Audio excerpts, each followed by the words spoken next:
Hey everyone, Bruce Eckfeldt here. Thanks for checking out our YouTube channel. Make sure that you subscribe and turn on notifications so we can let you know when the next video is posted. You can also check us out at eckfeldt.com for more great content. With that, let's go check out the video.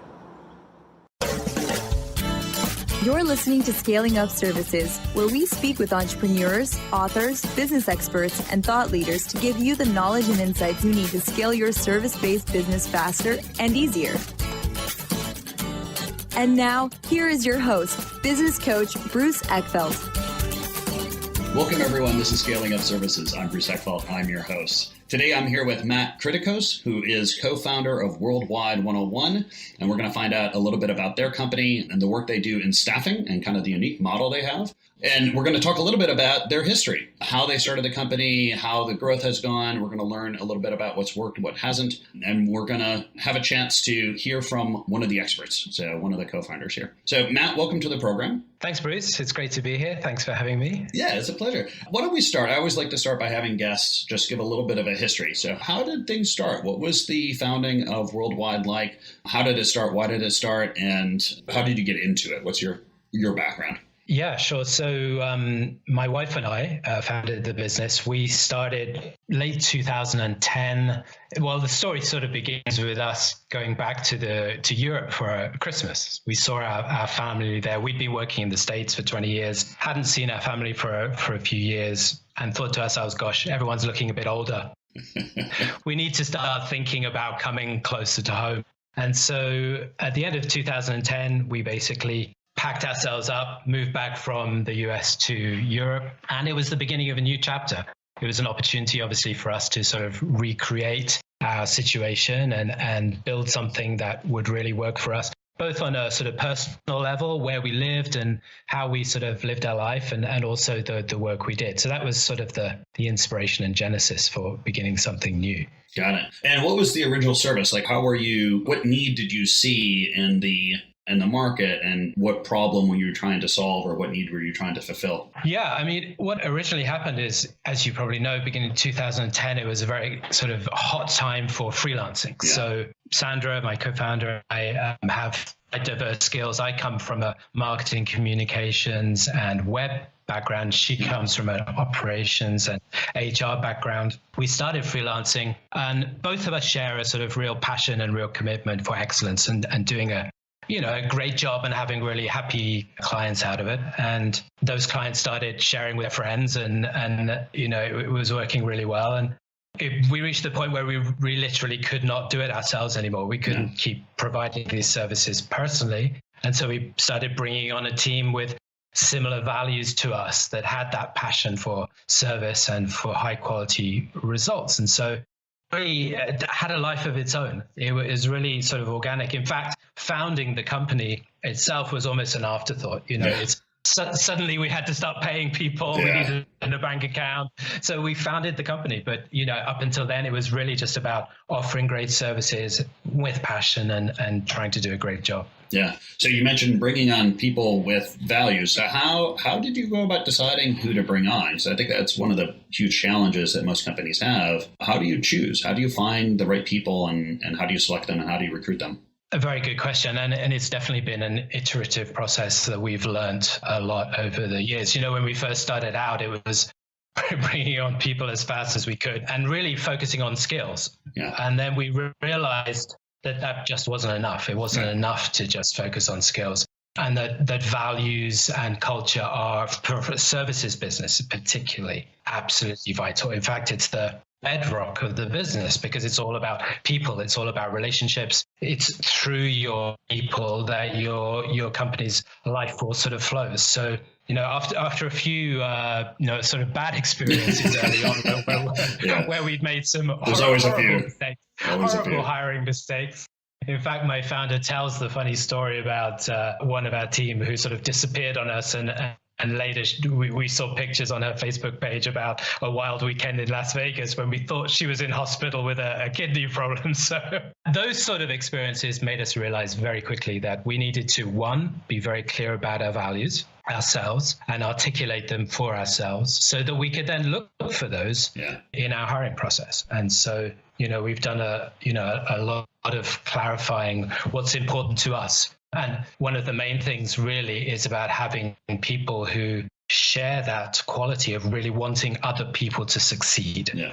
And, for our team, their success is their client's success, and their client's success is their success. So it's about this circular relationship that they establish together. Yeah, that virtuous cycle of success. Yeah. Yes. I'm just kind of curious in terms of the actual hiring process, any tricks or tools or techniques that you've learned to use to understand those core values or to be able to assess those core values? Because I always find it's one thing to have an articulated set of core values for a company. It's another thing to say, well, okay, and during the hiring process, this is how we figure out if they're shared or not. Yeah. It's so easy to ask these kind of leading questions of, well, do you care about the success of other people? Well, sure I do, if it means I'm going to get a job.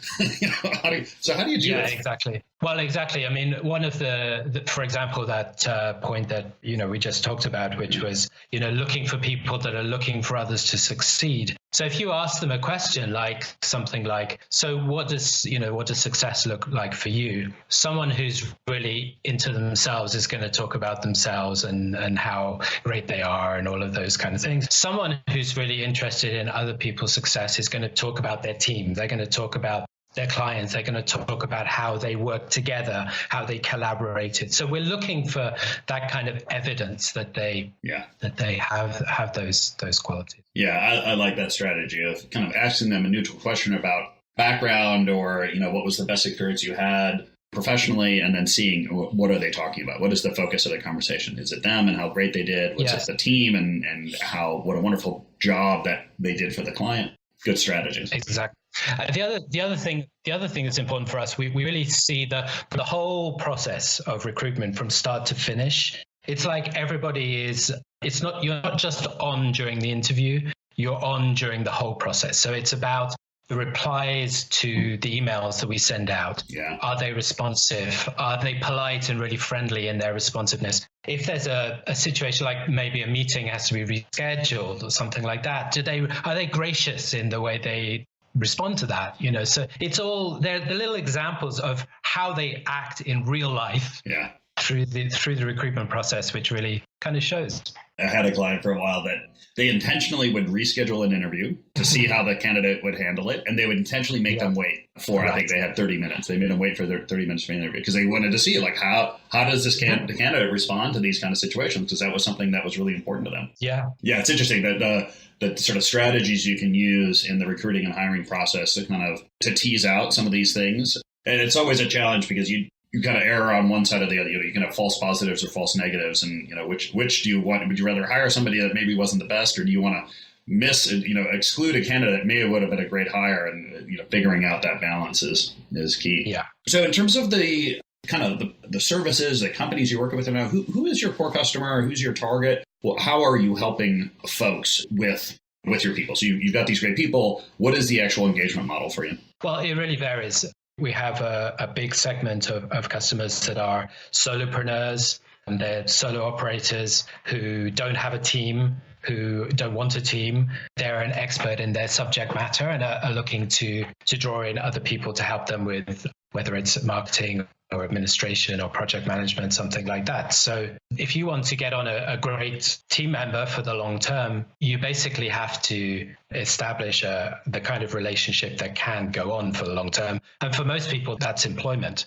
Mm-hmm. But for a small business, the model of employment is just so complicated and cumbersome. Yeah. The contracts, the recruitment, the payroll, the legalities of it all. So, having a company like ours that will basically give you staffing as a service out of the box, a brilliantly trained, high quality person that's, available to you long term for exactly the number of hours that you need them, but you don't need to employ them because we take care of that. We employ them, we take care of everything that you need. So for the small solopreneur or very small business that doesn't have the infrastructure of hiring, it's a fantastic solution. For the medium-sized business, and I suppose now more and more the enterprise business, given this hiring economy, the challenge is finding great people, just period. Yeah.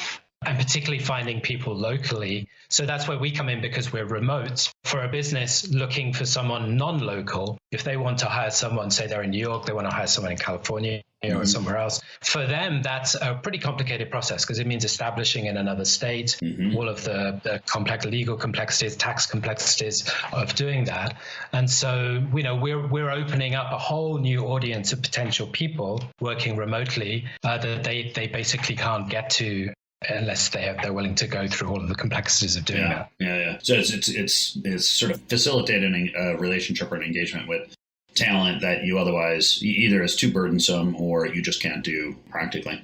Yeah, absolutely. And in terms of the service, I mean, one thing that I find that many companies kind of struggle with, that it's easy to get caught into trying to do everything, right? That guy, well, we could do that. I know somebody who can do that, so let's provide that as a service. Like, how have you kind of made the choice or honed which services or which type of people you want to be focused on and in which case if you're not? Like, give me a little insight into that process and to the extent that you've had to make some choices over time. How did you make those choices and why did you make them? Yeah, that's a very good question, because early on when we were just starting, we really wanted to try and do everything, as you say. It's like it was very personalized service, and we were trying to really cater to each client's very, very, very tailored requirements. And I think it was just a process of realizing what we were good at. Like, for example, executive administration is really our core specialty. Marketing and social media is another core specialty. But then when we started getting into stuff more like salesy sort of stuff, more complex technical stuff, we realized we couldn't do that as well as true specialists in that. So there was no point in trying to do it half-heartedly or, in a mediocre way. We wanted to focus on the things that we could really do well. Yeah. Choice of saying no is actually a hard choice sometimes. A customer wants something and you have to say, no, actually we can't do that. Yeah. Or we can do this, but we can't do that. Yeah. And the other challenge I find around scaling is just kind of from a management, like, how do you stay connected to your people? Run a company where all of our folks were on site with clients. And so, creating this kind of company culture, this personal relationship connection with the people that work for me and the people that I'm working with. How do you do that given your model, given that you have this remote model where people are off working with their clients and they're physically located around the world? Yeah, it is something that you have to be extremely conscious about. It's not something that will happen accidentally.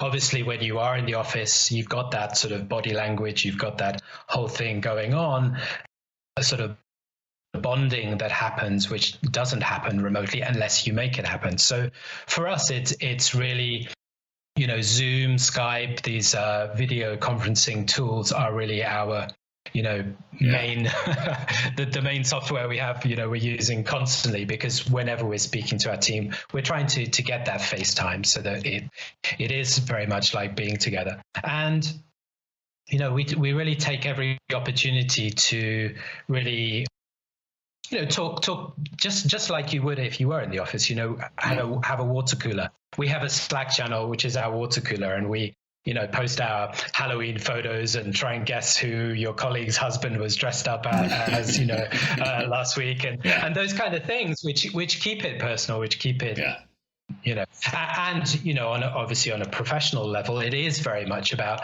over communicating, about communicating, staying in touch, not assuming that. Obviously you don't want to micromanage. So the style of management becomes much more about setting objectives and performance rather than showing up or just sort of micro kind of details. It's about the end result. But still, you absolutely want to have really regular check-ins and stay in touch and meet on a regular basis and really give people the space to talk, really give people the space to share with you how it's going for them.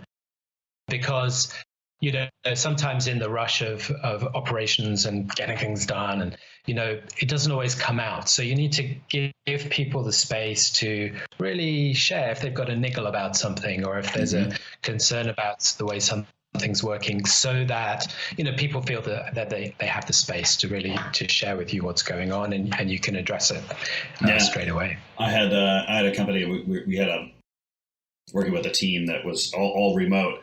And one of the things we put in place is that every meeting, you had to be on time for every meeting, but every meeting had the first 5 minutes. Like we wouldn't start the agenda for 5 minutes. We had 5 minutes of just casual conversation before every meeting. And it was just a structural way to bring in that kind of unscripted, unstructured conversation so we can get to know, like, what did you do this weekend? Like, what's going on there? And it was a interesting way to kind of sort of build in structure unstructured conversation into the plan. Because otherwise it wouldn't happen. I mean, if you're not physically around, it's just so easy to jump in these meetings and it's okay, boom, boom, boom. Here's the agenda. What are the takeaways? Okay, talk to you later. Everything becomes business. Absolutely. You don't have that casual time. That's right. And I think what's also important is that it has to be really natural. You can't force it. You can't try and sort of manufacture close relationships with people. So, for example, one of the fun things that we do with our team, we have this stuffed dog called Bugsy, and he travels around the world visiting our team members. And our team members take photos with their kids, and then we all have to guess, well, where is he this month? And it's things like that where we really get to know each other. We get to know the families. We get to know, it sort of breaks down boundaries and creates closeness in a really great way. Yeah, it's always that.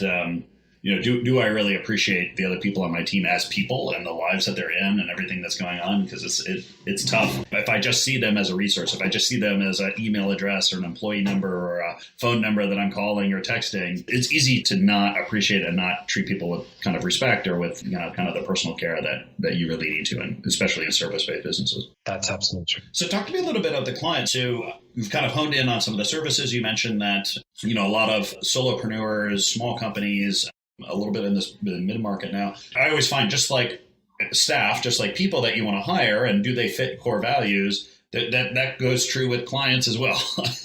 Tell me a little bit about how you've learned which clients are more successful, are going to be best fits for you as a business, and what clients haven't been. Like how do you filter, how do you choose who you're going to work with and who you're not? It's vital. In fact, it's truly as important as the quality of your team, because to have great people on your team, you've got to have great clients. To have great clients, you've got to have great people on your team. It's that circle. So, our team are the lifeblood of our business. And so having great clients is really key. So, I think it's about articulating your values. I think we communicate through our website, through our communications, who we are. We communicate the kind of companies that we typically work with and the sort of values that we're looking for.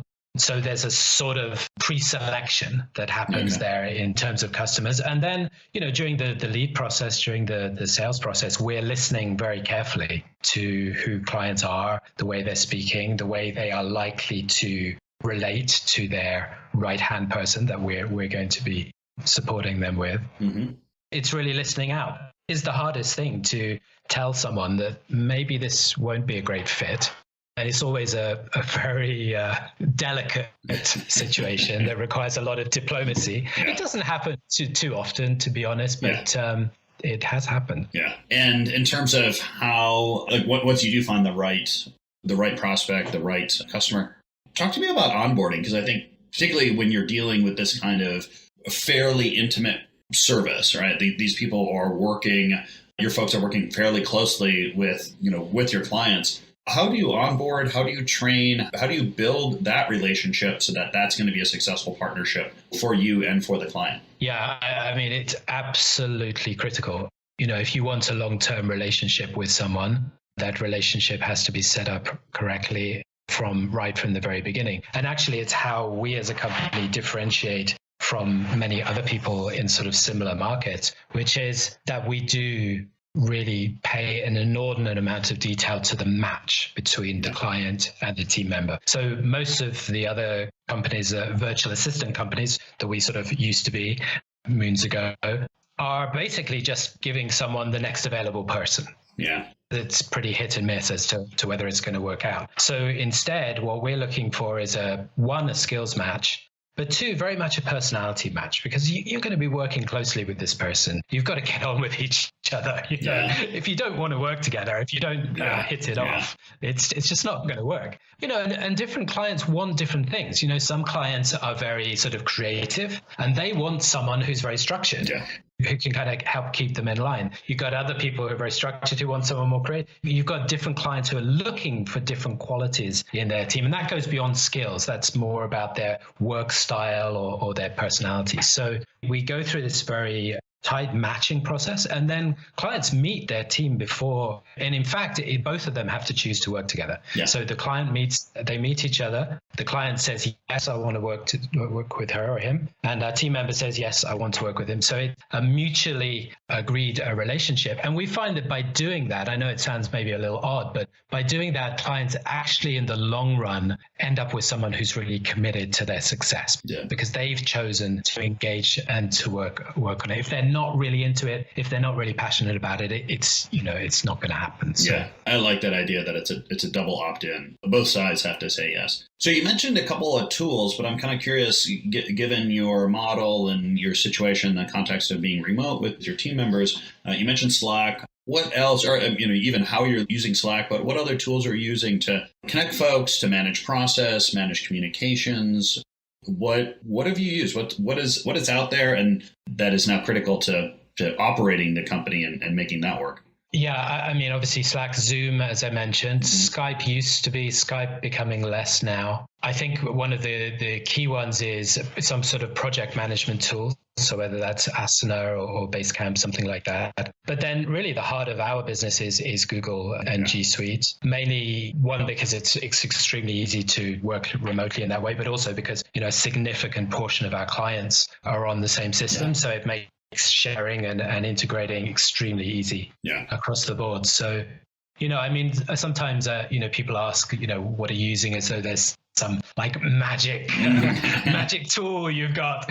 And truly it's not so much about the tools are important, obviously, but it's the way you use them and that you use them. Yeah. That you really take advantage of them. And that if you're going to take on a new tool, that you really are clear that you are ready and that you are committed to using it. So, I see a lot of people, they see the latest gizmo, and they sign up for it and they use it for 2 weeks and then they stop using. Now that's fine if you're on your own, but if you're working in a team where everyone has to get on board and commit to this new processes that surround it, then you really want to be sure that you're going to commit to this ongoing. Yeah. I mean, you mentioned that it's not just the tool, but how you use it. Any good kind of policies or processes or, heuristics that you've developed as a company about sort of what tool to use when and how to make sure you're using the right tool at the right time for the right kind of message? I mean, there's a couple of things. One is around communication. I think communication is an absolutely vital mechanism. So particularly when you're working remotely, you're not seeing the client that you're working with. So number one rule is get back to the person when they message you, to acknowledge the communication, to let you know that you've received it. Because, particularly also with our team, because they're not necessarily working for a client full time, a client may have, 2 hours a day, and then they have other clients for a few other hours. So the client may send you something in the morning. If you don't get back to them until the afternoon, they're wondering about where it is. Yeah, I think it's a great one. And it's one that I think we forget is just acknowledging receipt. Yes. and then also kind of telling people, okay, and you can expect a more detailed reply at a certain point. Even if it's, I'm swamped this week, it's going to be next week. Okay, at least I know how it's not floating out there as, did they get it? Did they not get it? Did I say something wrong? That's right. It's really just kind of closing the loop on that. Any other ones? Any other sort of tips around effective communication that you've learned as a company? The thing I would say is that sort of rule doesn't just apply to email. It applies to any system that you're using. If someone posts something, that that you get back to them. But I think the other thing is not so much a rule about the software, but sort of setting expectations. Because again, with our team, again, so maybe they're working for 2 hours in the morning, maybe an hour in the afternoon for that particular client. So it really helps to set expectations around when I'll be available, when I'm when do we have shared time that we'll be working at the same time so that we can touch base and when am I not going to be there? So you're not, wondering what's going on and all of that sort of thing. So it's, again, and it's about remote work. It's about setting agreements and having sort of shared understandings about the way you're going to be working, when you're going to be working, so that everyone's clear and not in the dark and wondering about what's happening. Yeah, I think that's good. It's being clear, being explicit, writing it down, having it posted somehow. The working agreements, the rules of the road for the team, I think is important. I think there's a lot of assumptions that get made, or common sense things that are actually not so common, that end up causing problems if they're not discussed and agreed to. This has been really helpful. I'm fascinated both by your story of the company, a lot of great insight in terms of how to work with virtual teams. If people want to find out more about you, about Worldwide, what's the best way to get more information? The best way is to come to our website, worldwide101.com. We've got a lot of content. We've got some great videos which explain subscription staffing and what we do and how we help businesses, find awesome people on a very, very simple, compliant monthly with a simply monthly payment. Makes it just so easy for business to work. So come to worldwide101.com. We're actually offering a 20% off your first month for any users that have been listeners of the podcast. So you can mention that when you speak to one of our team. Yeah, worldwide101.com. If you have any questions, you want to email us, please feel free to email us at hello@worldwide101.com. And we're on social, on Facebook, on Twitter, and everywhere. Good. I'll make sure that those links are on the show notes here so people can click through. Great. And take advantage of the 20%. It's a great way to kind of reduce some of the risk of trying this out. I know a lot of people are curious, but they haven't really pulled the trigger. This would be a great chance to give that a try and see the power of virtual staffing. Matt, this has been a pleasure. Thank you so much for being on the program. We'll stay connected. Okay. And thanks again. I appreciate it. Thanks, Bruce. Take care. You've been listening to Scaling Up Services with business coach Bruce Eckfeldt. To find a full list of podcast episodes, download the tools and worksheets, and access other great content, visit the website at scalingupservices.com. And don't forget to sign up for the free newsletter at scalingupservices.com/newsletter.